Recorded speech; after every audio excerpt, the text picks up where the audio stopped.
Desse louvor, nós vamos dar início ao nosso programa Estudando a Palavra de Deus. Hoje, com a continuidade do livro de Esdras, né? Esdras teve um papel importante na reconstrução do Templo de Jerusalém. E hoje nós vamos para o capítulo 4 de Esdras, né? Que fala do título Os inimigos fazem parar a construção do templo. Nós vamos estudar isso aqui, nessa manhã, esse capítulo, e vamos debater ele e trazer para os nossos dias de hoje, na nossa vida. O que é que acontece quando a gente quer seguir e trilhar o caminho de Deus, certo? O que é que acontece em nossa vida? Quantas pessoas enviadas ou quantas pessoas querem trilhar o caminho de Deus e de repente bate o desânimo, algo que faz você parar a sua caminhada. E é justamente a respeito disso que também na época Esdras sofreu esses problemas na reconstrução do Templo de Jerusalém. Vamos lá ao capítulo 4 de Esdras, que fica no Antigo Testamento, 16º do livro da Bíblia. Ouvindo os adversários de Judá e Benjamim, que os que voltaram do cativeiro edificavam o templo ao Senhor, Deus de Israel.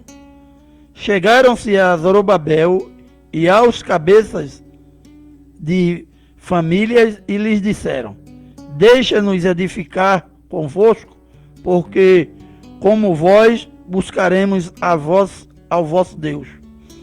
Como também já lhes sacrificamos desde os dias de Esarhadon, rei da Assíria, que nos fez subir para aqui. Porém, Zorobabel, Jesuá e outros cabeças de família lhe responderam: Nada tendes conosco na edificação da casa do nosso Deus. Nós mesmos, sozinhos, edificaremos ao Senhor, Deus de Israel, como nos ordenou Ciro, o rei da Pérsia. Então, as gentes da terra desanimaram o povo de Judá, inquietando-o no edificar.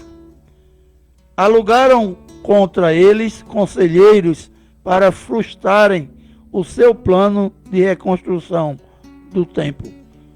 Todos os dias de Ciro, rei da Pérsia, até o reinado de Dário, rei da Pérsia. No princípio do reinado de Assuero, escreveram uma acusação contra os habitantes de Judá e de Jerusalém. E nos dias de Ataxés, rei da Pérsia, Bislão, Mitradate, Tabeel e os outros seus companheiros lhe escreveram. A carta estava escrita em caracteres aramaico e na língua siriaca. Reum, o comandante, e Sinsai, o escrivão, escreveram contra Jerusalém uma carta ao rei Ataxés. Escreveu Reum, o comandante, e Sinsai, o escrivão, os outros seus companheiros,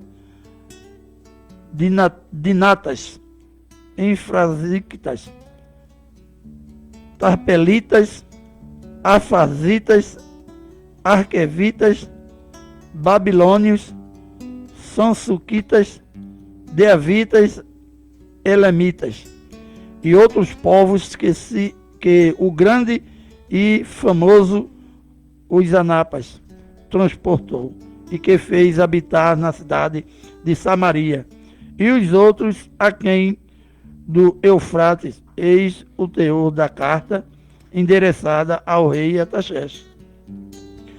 Teus servos, os homens de quem do Eufrates e em tal tempo seja do conhecimento do rei, que os judeus que subiram de ti e tiveram a nós a Jerusalém, eles estão reedificando aquela rebelde e malvada cidade, e vão restaurando os seus muros e reparando os seus fundamentos.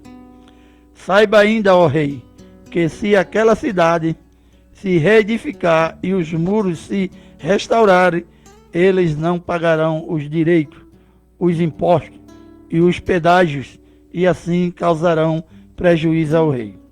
Agora, pois, como somos assalariados do rei, e não nos convém ver a desonra dele, por isso mandamos dar-lhe aviso, a fim de que se busque no livro das crônicas de seus pais, e nele achará o rei, e saberá que aquela cidade foi rebelde e danosa ao rei, e as províncias a que nela tem havido rebeliões desde os tempos antigos, pelo qual foi a cidade destruída.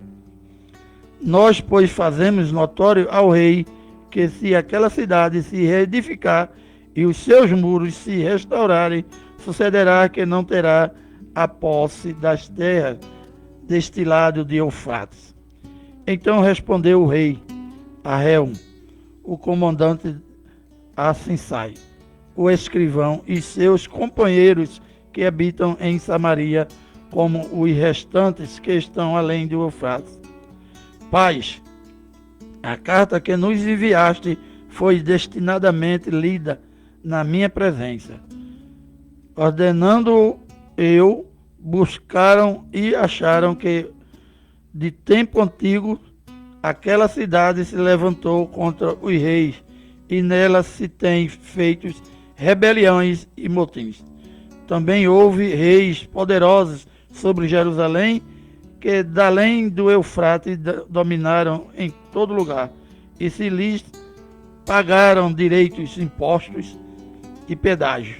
Agora, pois, dai ordem a fim de que aqueles homens parem o trabalho e não se edifique aquela cidade, a não ser com autorização minha. Guardai-vos, não sejais remissos nestas coisas, porque há de crescer o dano em prejuízo dos reis. Pois de lida a cópia da carta, o rei Artaxerxes perante Reum, Sinsai, o escrivão, e seus companheiros, foram eles apressadamente a Jerusalém, aos judeus, de mãos armadas, os forçaram a parar com a obra. Cessou, pois, a obra da casa de Deus, a qual estava em Jerusalém, e isso até ao 2º ano do reinado de Dário, rei da Pérsia. Nesta manhã aqui, a gente já observa aqui na leitura que a gente traz para as nossas vidas, né, que a casa de Deus em Jerusalém, o templo, tinha sido destruída pelos babilônios quando exilou o povo de Israel aos seus 70 anos de exílio na Babilônia.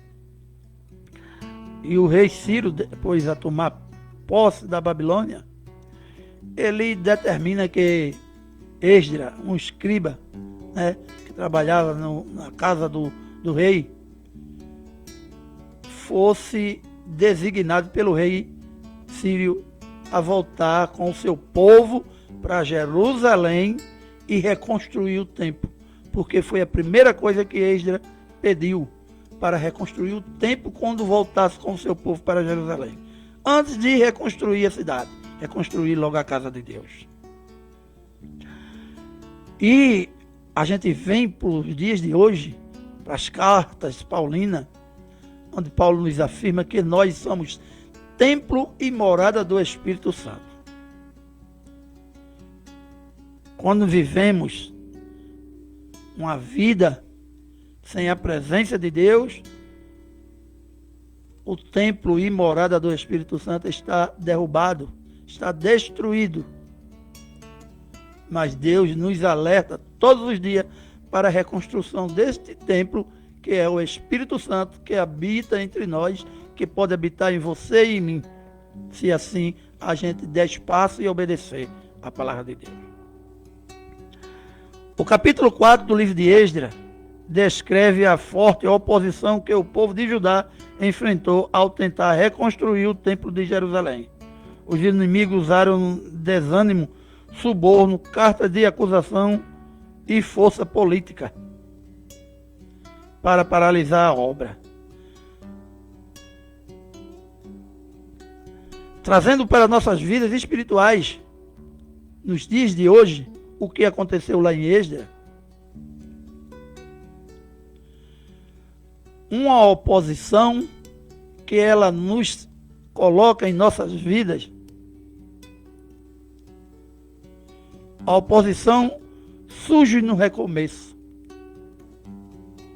quando decidimos reconstruir nossa vida espiritual, restaurar a comunhão ou abandonar velhos hábitos, enfrentamos resistências internas e externas. É como eu falei agora aqui no início, nós somos templo e morada do Espírito Santo. Nós vamos sempre às chamadas igrejas, né? São os templos construídos pelos homens de pedra, como Esdras quis construir quando destruíram o templo que Salomão fez para Deus. Este templo que aqui nós trazemos para os nossos dias de hoje, o que aconteceu lá com Esdras, que queria justamente um contato direto com Deus, e ali naquela época era através do templo, onde ficava a Arca da Aliança, onde ficava o encontro de Deus com o seu povo aqui na terra. Porque o Espírito de Deus, ele não habitava entre os povos, porque ainda faltava chegar a Jesus, que é através de Jesus, com a morte de Jesus, é que o Espírito passa a habitar entre nós. E quando a gente, você, eu, qualquer pessoa, dedica a sua vida ao serviço de Deus, à obediência, mas como é que eu vou obedecer a meu Deus se eu não sei como é que é? Eu só creio nele, mas não sei como é que eu vou obedecer a Deus. Lendo a Bíblia você vai descobrir. Lendo a Bíblia. Todos os dias você ore a Deus. Peça a Ele discernimento para a sua vida e sabedoria. Não peça mais nada. Peça isso. Discernimento e sabedoria. Em vez de pedir bens materiais, de pedir aquilo e aquilo outro, peça discernimento e sabedoria. Salomão, quando foi escolhido para rei, Salomão era um jovem, com idade de 12 a 15, 18 anos, com uma tremenda batalha pela frente, que era cuidar do povo de Israel, uma comunidade grande com mais de 5 milhões de habitantes. Então, Salomão ficou preocupado. Como eu, jovem, vou cuidar de uma cidade tão grande dessa e um povo tão rebelde, que sempre foi o povo de Israel, né? Deus levantava profeta, eles obedeciam, os profetas morriam, eles voltavam a desobedecer. E assim sofria as consequências do exílio. Mas aí Deus levanta Salomão, né? O escolhido filho de Davi, né? Com Betseba, foi escolhido Salomão. E aí no sonho, em Salomão dormindo, Deus pergunta a ele o que ele quer para dominar o povo de Israel, para cuidar do povo de Israel. Peça o que você quiser e eu te darei. Salomão foi super sábio e inteligente nesse momento já. Ele pediu sabedoria e discernimento para cuidar do povo. Salomão podia pedir riquezas, né, muita, poderia pedir poder sobre todos o povo, mas não, ele pediu discernimento e sabedoria. Como ele pediu e agradou demais ao coração de Deus o que ele pediu, Deus deu a ele tanto discernimento como sabedoria em tamanho que em nenhuma outra geração acontecerá, nem nessa que a gente vive. Então Salomão foi o homem mais sábio do mundo e teve os maiores discernimentos que poderia ter. Então, é importante nos dias de hoje para nós, que queremos servir a Deus, mas às vezes perguntamos, como é que eu faço para servir a meu Deus? Eu não sei se o que eu estou fazendo, estou agradando a Ele ou não. Leia a Bíblia. Leia a Bíblia, peça a Deus o discernimento para entender a palavra de Deus, porque Deus vai dar. Na época de Salomão existia teologia? Não. Na época de Moisés existia teologia? Não. Moisés até gago era para falar. Mas o Espírito Santo era quem falava. Por Moisés, por Elias. O Espírito Santo era quem falava por Salomão. Então nós somos dependentes das vontades de Deus. Não somos pessoas no mundo que podemos fazer tudo o que a gente quer. E até podemos, mas as consequências para nós, ela vem. Porque em 90% do que a gente faz, sai errado quando a gente não faz com o discernimento de Deus. Então, cuidado com as falsas alianças. Os adversários primeiros ofereceram ajuda. Espiritualmente, isso nos alerta sobre propostas ou atalho para parecerem facilitar nossa caminhada, mas que na verdade visa corromper nossos valores originais. Então é preciso que a gente, pedindo a Deus sabedoria e discernimento, a gente vai fugir desta questão aqui. As falsas alianças, né? Então você até para hoje discernir qual é a religião no meio de tantas religiões no mundo, mais de 4 milhões de religiões, você discernir aquela que um pouco se aproxima das verdades de Jesus, né? Porque obras feitas pelo homem sem o discernimento de Deus têm sempre seus defeitos. Então é importante que a gente venha a ler a Bíblia todos os dias. Que a gente peça em nossas orações discernimento e sabedoria, porque Deus, Ele vê a gente todos os dias, Ele nos coloca de pé, Ele coloca você, irmão, de pé, Ele me coloca de pé, porque Ele tem um objetivo em nossa vida todos os dias. Mas é preciso que a gente sejamos obedientes e deixar que Deus nos use durante o dia. Mas como é que eu vou saber que Deus vai me usar durante o dia? Eu vivo num mundo ansioso, que as coisas que eu quero não é para hoje, já é para amanhã. O dia de amanhã já é que seja resolvido já hoje. Então, o mundo secular em que nós vivemos, ele gira muito rápido e o mundo hoje é estressante, é um mundo de muitas preocupações em que a gente não devemos colocar a nossa vida nas preocupações que o mundo oferece a gente. A gente deve nos colocar a nossa vida diante de Deus, porque Deus diz que a cada dia o seu mal cuida do seu próprio mal. Então é importante que a gente entenda que não devemos nos preocupar com nada hoje. Vamos louvar e agradecer a Deus. Eu estou aqui falando com vocês porque Deus me colocou de pés nesta manhã. E eu sou grato a Deus por isso. O demais, durante todo o dia, o que me vai acontecer, só Deus é quem sabe. Então eu tenho que entregar durante o dia todinho as minhas preocupações nas coisas do alto, não nas coisas terrenas, nas coisas de Deus. E o cuidado com as falsas alianças a gente tem que ter. Vivemos num mundo que muitas promessas são feitas e pouquíssimas são cumpridas. Então é importante que você não se deixe levar por promessas feitas por homens, né? A promessa que temos é a de Deus, que se formos obedientes, teremos a salvação. O desânimo é uma arma tática. O inimigo, Satanás, quando você está no mundo fazendo as coisas dele, ele não está nem aí para você. Deixa você quietinho ali, porque você já está fazendo a vontade dele.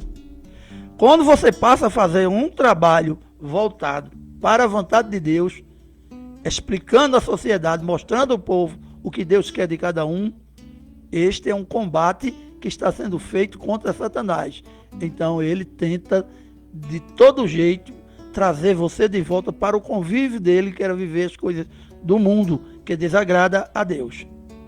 Então é importante que a gente percebemos quando bater em nós a falta de crença em Deus e o desânimo das atividades religiosas diante de Deus.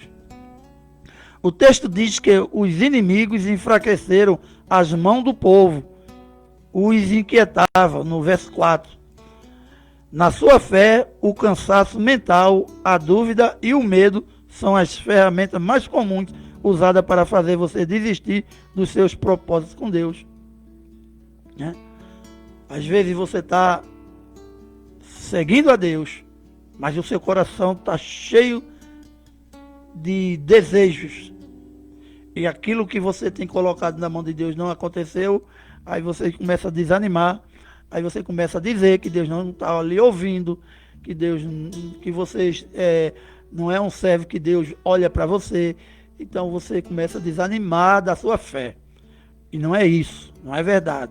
O silêncio de Deus, na maioria, é providência, que Ele está trabalhando para a sua vida. Só que às vezes o que a gente quer e pede a Deus não é o desejo de Deus. É preciso que a gente entenda que Deus sabe o que é melhor para mim e para você. Então as dúvidas, os medos que a gente coloca, a gente tem que colocar na mão de Deus e perguntar a Ele. Mas como é que a gente pergunta? Orando e entregando. E se a resposta ela não vem de imediata, é porque Deus está trabalhando em nossa vida em silêncio, porque Deus trabalha em silêncio. Mas Ele tem o melhor para mim e para você todos os dias. A perseverança vence os silêncios de Deus. Aqui vai o texto que eu acabei de falar aqui. O silêncio de Deus, quando Deus fica em silêncio nas nossas perguntas, nas nossas tentativas de conversar com Deus e não ter a resposta. Então aqui está, porque Deus fica em silêncio. A obra ficou parada. Os adversários tentaram de tudo, pegaram carta e conseguiram parar a construção do templo. A perseverança vence o silêncio de Deus. A obra ficou parada por um tempo. No verso 24. A estação em nossa vida espiritual em que tudo parece travado. Fé também é saber esperar o tempo de Deus para o recomeço, mantendo o coração vigilante. A gente tem que, quando a gente começa a ler a Bíblia, a gente vai começar a entender, porque a gente começa a pedir ao Espírito Santo para dar discernimento e sabedoria para que a gente leia ela e entenda a Bíblia. Então a gente vai começar a entender que o tempo de Deus não é o nosso tempo. Deus trabalha de acordo com o tempo dele. O que Deus tem para mim e para você, irmãos, pode ser resolvido hoje, mas pode passar anos. O propósito que Deus tinha para a vida de José do Egito durou muitos anos. José sofreu, José foi traído pelos irmãos, foi vendido como escravo, a inveja, né?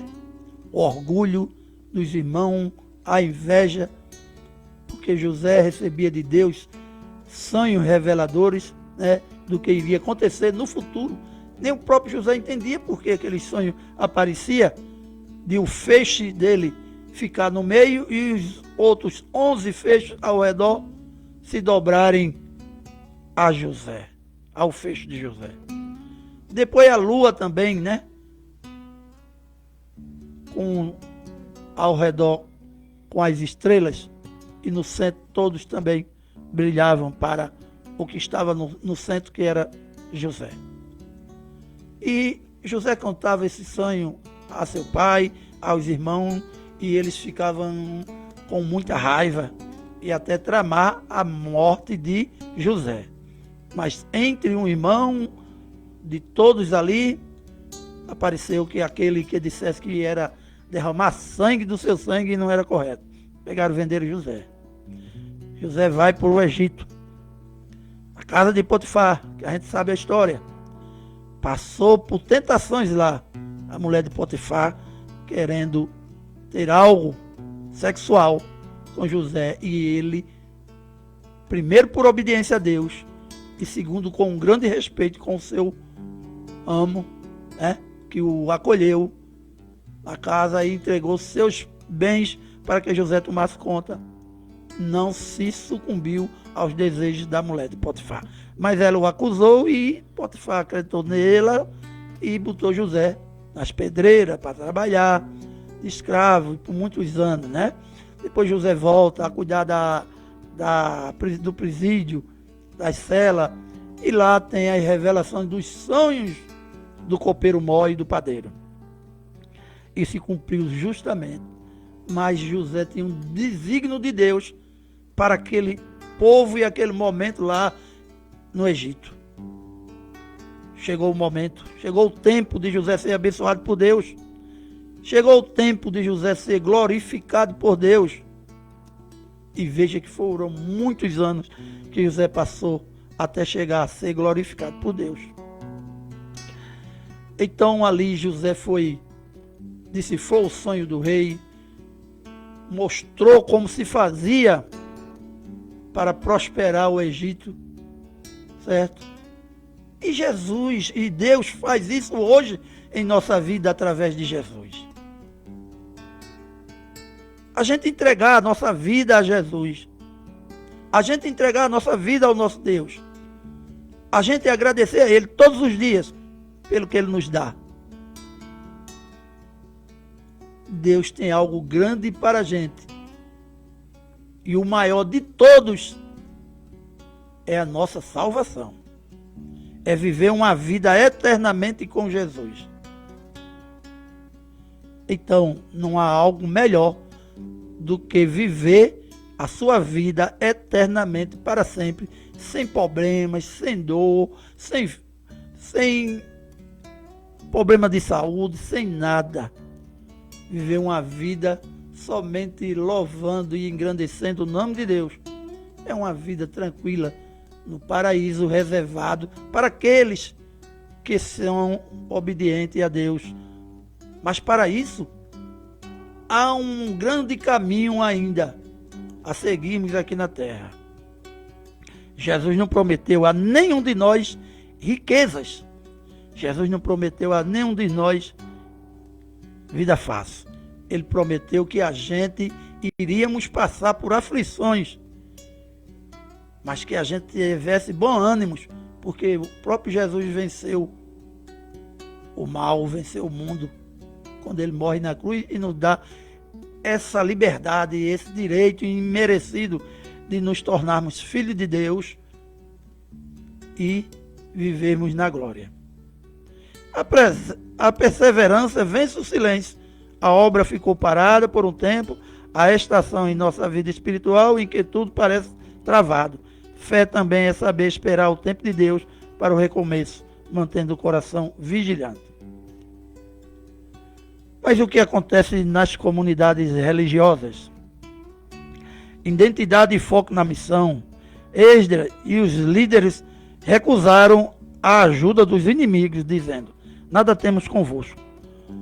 Hoje as igrejas, as comunidades precisam ter clareza de sua identidade e missão, não comprometendo a verdade bíblica e os seus princípios por conveniência, popularidade ou parcerias duvidosas.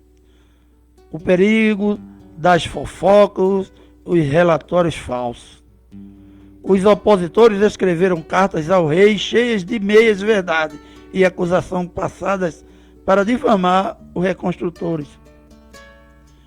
Nas comunidades atuais, a fofoca, a calúnia e os julgamentos precipitados destroem ministérios e paralisam projetos sociais e espirituais legítimos.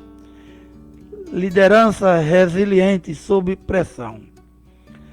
Os líderes daquela época mantiveram a posição mesmo sob ameaça.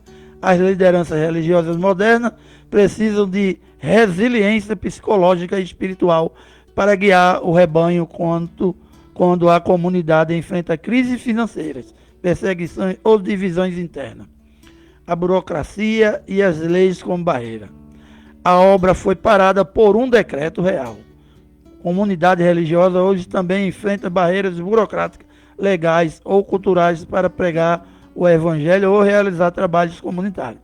A resposta não deve ser a rebeldia sem ordem, mas a sabedoria e a busca por intervenção divina para abrir novas portas para a sociedade. Então, nesta manhã, em que estamos estudando a reconstrução do templo, em que foi paralisada, estamos no livro de Esdras, estudando o capítulo 4, a reconstrução do templo, em que foi paralisada por intervenções de pessoas que não queriam ver o crescimento espiritual do povo. A gente vê que nos nossos dias de hoje, a nossa sociedade, cada dia mais, ela vai perdendo a fé e a crença nas comunidades religiosas. Porque em vez da comunidade religiosa focar na espiritualidade, na vida dos irmãos, procura outros caminhos que não condiz com o que a palavra nos pede.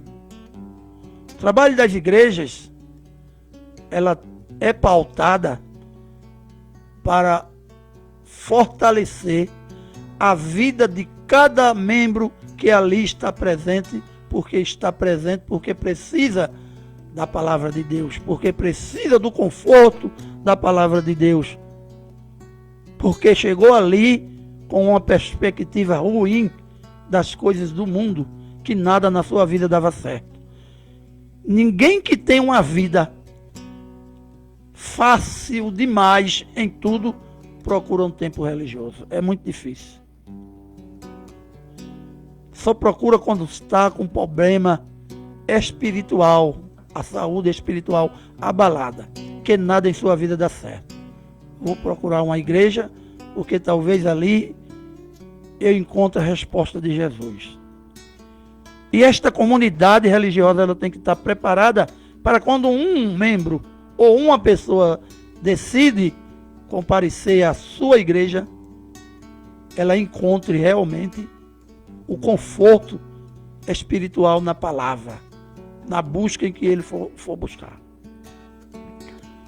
Então, quando o seu templo religioso, quando a sua comunidade religiosa, ela está com a vida pautada e voltada para o trabalho de Deus, quando os membros têm tudo em comum, quando a vida dos irmãos, ela é alegre com todos da comunidade e com os de fora que precisa da sua palavra, do seu abraço, do seu carinho, de um sorriso para você, que às vezes é muita coisa.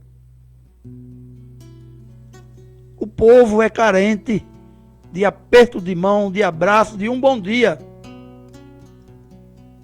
E a gente tem que aprender a amar as pessoas. Não adianta a gente querer que as pessoas sejam do jeito que a gente quer, não. Eu olho para o irmão e só enxergo nele defeito. Será que esses defeitos que eu olho no irmão ali, ele não está sendo em mim? E eu estou com uma trave no meu olho, como disse Jesus aos fariseus? João pede que a gente ame o nosso próximo. Como é que a gente pode dizer que ama a Deus se a gente tem inveja do nosso irmão ali, se a gente tenta denegrir o nosso irmão, se a gente faz fofoca do nosso irmão, se a gente critica a vida do nosso irmão, se a gente diz que o irmão não é um crente verdadeiro? Quem somos nós para julgar a vida do outro? Deus está lá olhando a vida de cada um de nós e sabe o tamanho do pecado que cada um tem e que precisa se arrepender estar na sua presença. Então, nesta manhã, nós tiremos esse levantamento do templo para a nossa vida, que foi parada e que Deus quer restabelecer. Restabeleceremos nossa vida vivendo a palavra de Deus todos os dias, que é necessário. Nesta manhã, meus irmãos, que estamos aqui terminando o programa Estudando a Palavra de Deus. Procure, pela manhã, agradecer a Deus por tudo. Procure ler todos os dias a Bíblia e peça a Deus discernimento e sabedoria. Porque Deus assim dirá como você seguirá neste mundo, amando ao seu próximo como a si mesmo. Então vamos agradecer a Deus nessa manhã e entregar o programa em sua mão. Eu quero agradecer a todos os nossos ouvintes do programa Estudando a Palavra de Deus, com beijos e abraços da parte do nosso Senhor Jesus Cristo no coração de todos. Beijos e abraços da parte do nosso Senhor Jesus Cristo no coração de todos os nossos irmãos evangélicos e os nossos irmãos católicos.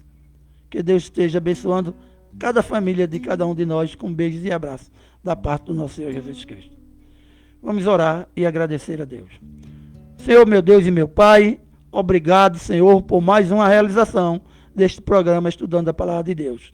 Que as palavras de hoje possam tocar os corações das pessoas e dos ouvintes durante o dia de hoje e durante toda a semana. Que o Senhor possa restabelecer o nosso templo espiritual que o Senhor deixou para que a gente possa viver cada dia mais na Tua presença. Por isso, desde já, eu te agradeço em nome do Teu Filho Jesus, hoje e sempre. Amém. Um bom dia a todos.